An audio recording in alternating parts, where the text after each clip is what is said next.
Hello बच्चों, late read the question. देखिए, सबसे पहले हम क्वेश्चन पढ़ेंगे और उसके बाद ये स्टेटमेंट मैं आपको एक्सप्लेन कर दूंगा कैसे है। ठीक है। Okay.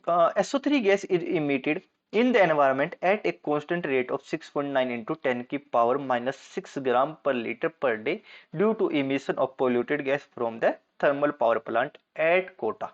But at the same time, it decomposes and follow first order kinetics with half life of 100 days. Based on these details, select the correct statement from the following. तो आपको गिवन है कि SO3 गैस इमिट हो रही है environment में, जिसका rate of formation given है, और साथ के साथ SO3 डिकम्पोज हो रही है, और उसका आपको रेट कांस्टेंट तो नहीं गिवन है, टी हाफ गिवन है। तो उसके बेस पे आपको बताना है।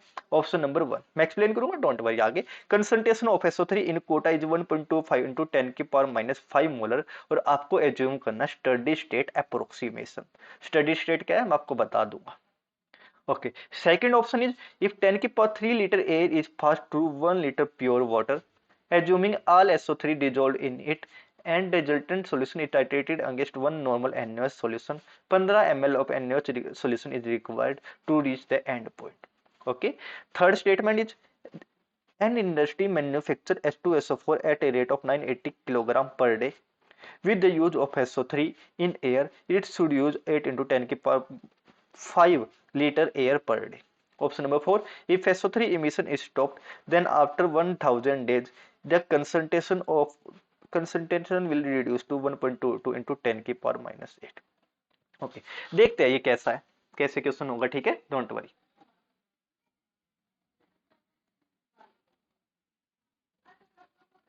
ओके,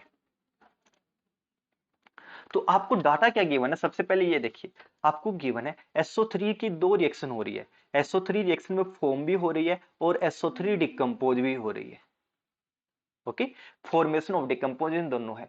रेट ऑफ फॉर्मेशन दे रखा आपको, rate of formation of SO3 ये किसके बराबर है? देखिए, ये आपका बराबर है 6.93 इंटू 10 की पावर माइनस 6, और यूनिट क्या है? ग्राम पर लीटर पर डे। अब इसका मतलब क्या, देखिए आपको थोड़ा समझना होगा कि इतने ग्राम SO3 इमिट हो रही है इन 1 लीटर एयर एक दिन के अंदर, ये मतलब है इसका। ठीक है, लेकिन क्वेश्चन में अगर आगे पढ़ोगे ना तो आपको ना किस, देखिए ग्राम में नहीं मोल में जरूरत पड़ेगी। सारी टर्म में मोलैरिटी है, देखिए तो मोलैरिटी में इसको कन्वर्ट कर लेते हैं। ग्राम मोल में कन्वर्ट करना क्या करते हैं, वेट को डिवाइड कैसे कर देते हैं, मोलिकुलर वेट से, यानी 98 ग्राम मोल इनवर्स।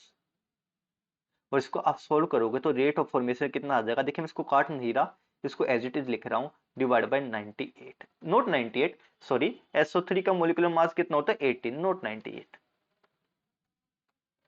H2SO4 को होता है 98, तो राइट, ये तो उसका एनहाइड्राइड है। Okay, divide by 80। देखिए ग्राम से ग्राम कट गया, मोल ऊपर जाके प्लस में आ जाएगा, मोल की पावर 1। इतने मोल हो रहे हैं 1 लीटर एयर में एक दिन के अंदर।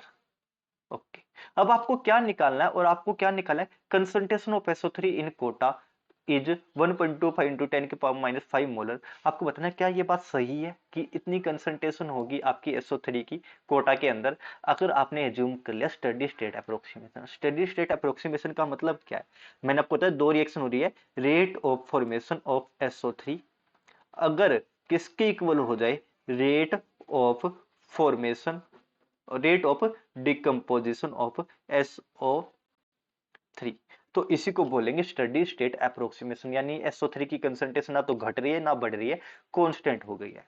ओके, तो हमें रेट ऑफ फॉर्मेशन तो हमने अभी भी निकाला, 6.93 डिवाइड बाय 80 मोल पर 80 पर लीटर पर डे। ओके, अब रेट ऑफ डिकम्पोजिशन कैसे निकालेंगे? देखिए रेट ऑफ डिकम्पोजिशन किसके बराबर होगा? Rate constant for decomposition process into SO3 की concentration at that time. Okay, देखिए तो आपका ये आ जाएगा 6.93 डिवाइड बाई 80, 80 मोल पर लीटर पर डे बराबर आ जाएगा के। देखिए के की वैल्यू कैसे है, देखिए आपको के बेशक से ना गिवन हो लेकिन आपको टी हाफ गिवन है और आपको पता है रेट कांस्टेंट किसके बराबर होता है 0.693 अपॉन टी हाफ जो कि है 100 डेज। तो देखिए निकल गया ना क्वेश्चन इनटू SO3 जो कि हमें निकालना है। ओके देखिए अब हम क्या करते हैं, अब हम क्या करते हैं, देखिए इसको इससे काट दो, यह आएगा 10। ओके और इसको आप यहाँ पे लेके जाओगे तो यह आ जाएगा 1000/80, राइट। तो आपको SO3 की कंसंट्रेशन मिल जाएगी। तो देखिए SO3 की कंसंट्रेशन कितनी आ जाएगी, SO3 की कंसंट्रेशन हो जाएगी 1000/80। इसको आप सोल्व करोगे तो ये आएगा 1.25 इंटू 10⁻⁻5 मोल पर लीटर। मोल पर लीटर बोलो या मोलर बोलो सेम बात है। मोल पर लीटर का मतलब क्या है कि इतने मोल पड़े हैं 1 लीटर एयर के अंदर। ओके तो आपकी पहली स्टेटमेंट बिल्कुल सही है। ओके अब सेकेंड स्टेटमेंट बताइए, इफ 10⁻³ लीटर एयर। ओके आपको मानना है कि स्टडी स्टेट अप्रोक्सीमेशन सब में मानना है। तो आपको SO3 की कंसंट्रेशन क्या रखनी है, SO3 की कंसंट्रेशन जो है ये रखनी है। इसमें लिखा है if 10 litre air is pass through 1 litre water. तो देखिए इसका मतलब क्या है। Okay right. ओके तो आपको SO3 की कंसंट्रेशन यहां पर मिल गई है। Okay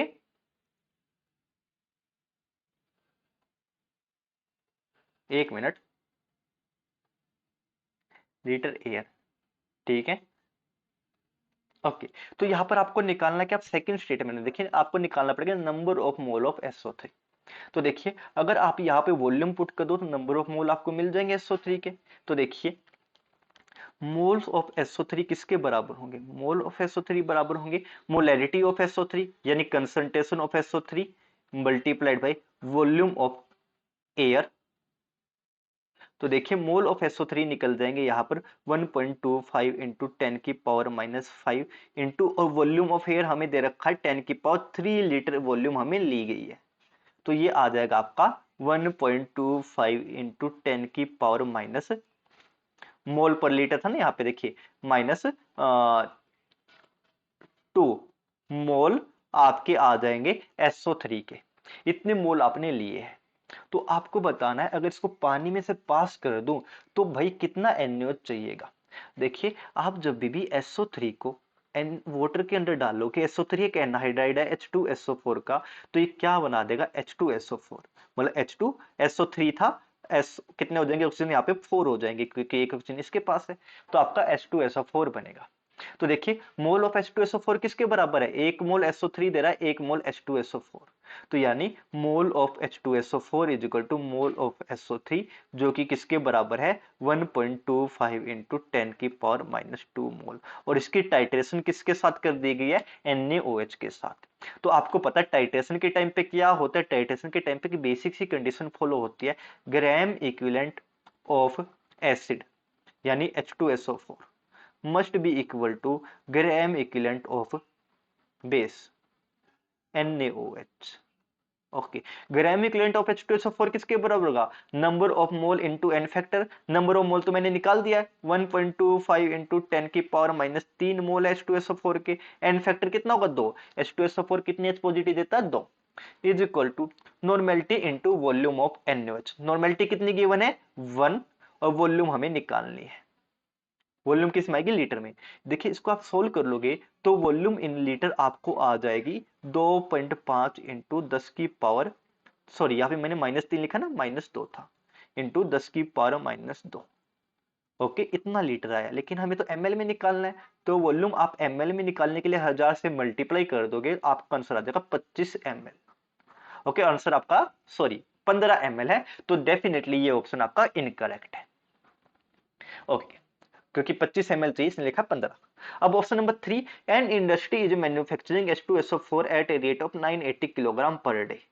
okay the use of SO3 in air it should use 825। Okay तो आपको बताना है कि अगर मुझे 980 किलोग्राम H2SO4 बनाना है तो मुझे कितनी एयर लेनी पड़ेगी। तो देखिए इसको कैसे सोल्व करोगे। ओके सबसे पहले देखा वेट ऑफ H2SO4, लेकिन हमें पता है सारी चीजें मोल में ही निकालनी है लास्ट में जाके, तो हमें ओके जो क्या है 980 किलोग्राम यानी 980 इंटू 10⁻³ ग्राम।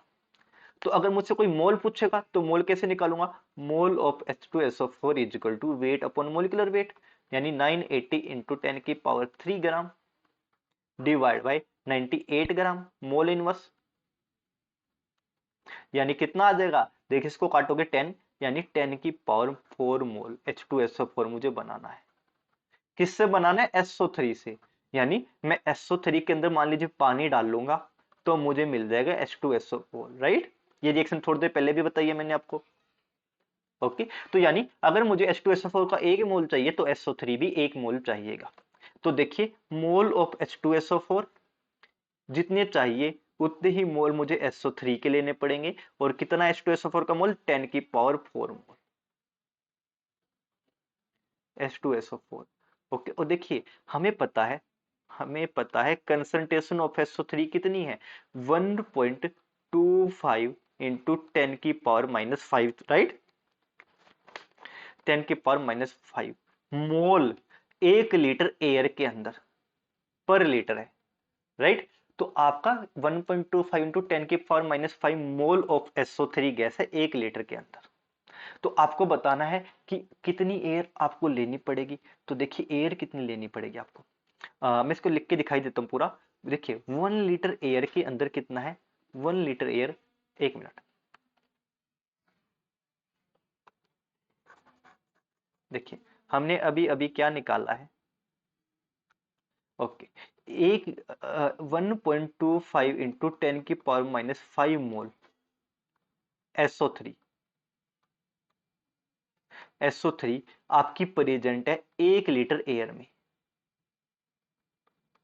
तो 1 मोल किसके अंदर पड़ा होगा, देखिए कॉमन कैलकुलेशन है, 1 मोल SO3 के लिए कितना चाहिएगा, 1 मोल SO3 के लिए 1 डिवाइड बाई 1.25 इंटू 10⁻⁻5, जो कि ऊपर जाके प्लस का हो जाएगा, 10⁻⁵ लीटर एयर लेनी पड़ेगी। तो मुझे बताना है 10⁻⁴ मोल के लिए कितनी लेनी पड़ेगी, तो 10⁻⁴ मोल SO3 गैस के लिए, जो कि हमें H2SO4 देगा फाइनली, 1/1.25 इंटू 10⁻⁵, ओके, इसकी मल्टीप्लाई करोगे 10⁻⁴ से, तो ये आ जाएगा, देखिए 1/1.25 आएगा 0.8, राइट, 0.8 इंटू 10⁹ इतना लीटर एयर मुझे लेनी पड़ेगी, जिसको आप लिख सकते हो 8 इंटू 10⁸ लीटर। ओके, ये ऑप्शन, हाँ यही था ना ऑप्शन में, देख लेते हैं। ओके, तो यहाँ पर लिखा है एन इंडस्ट्री, इसको आपको लेनी पड़ेगी 8 इंटू 10⁻, ओके, यहाँ पे देखिए पावर में कंफ्यूजन है, थोड़ी गलती करवा दी आपसे, 10⁵ लीटर, लेकिन अभी अभी हमने निकाला 8⁵ नहीं, ये चाहिएगा 3, और ये चाहिएगा 8। ओके, तो ये ऑप्शन गलत है। ओके, अब option number D, if SO3 emission is stopped then after 1000 days its concentration will reduce to 1.22 into 10⁻⁻8 molar. चलिए ये भी देख लेते हैं। देखिए इसमें लिखा है कि अगर आपका SO3 का इमिशन स्टॉप हो जाए तो 1000 डेज बाद क्या होगा। देखिए सबसे पहली बात, 1000 डेज यानी कि देखिए 1 T हाफ होता है 10 गुना 1000, 10 गुना 100, ऐसा लिख दूं डेज, और 100 डेज होता है T हाफ, 1 T हाफ के बराबर, तो ये आपका 10 T हाफ के बराबर। तो देखिए आपने एक बेसिक सा फॉर्मूला पढ़ा होगा कि जो किसके ऊपर बेस है। देखिए अगर आपकी शुरुआत में कंसंट्रेशन ए है तो पहले T हाफ के बाद आपकी कंसंट्रेशन हो जाएगी A/2 A/2 आधी। अब दोबारा से इसका आधा क्या होगा, एक A/2, इसका दोबारा से आधा मल्टीप्लाई बाय 2।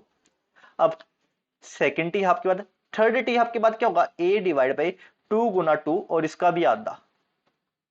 देखिए यानी 2⁻1, यह है 2⁻2, यह है 2⁻3, number means final concentration after n T half is equal to A/2n।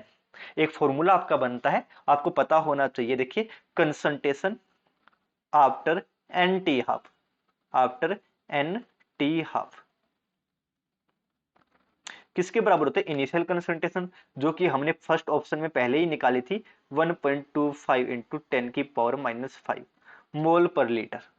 Okay, मोल पर लीटर लिखो या मोलर लिखो, ओके, डिवाइड बाय 2 की power number of T half, number of T half है हमारे 10, इसको देखिए आप सोल्व करोगे तो ये आएगा 1.25 इंटू 10⁻⁻5 डिवाइड बाई 2⁻10। ओके, यानी कि 2⁻10 इजिकल टू 1.024 इंटू 10⁻3।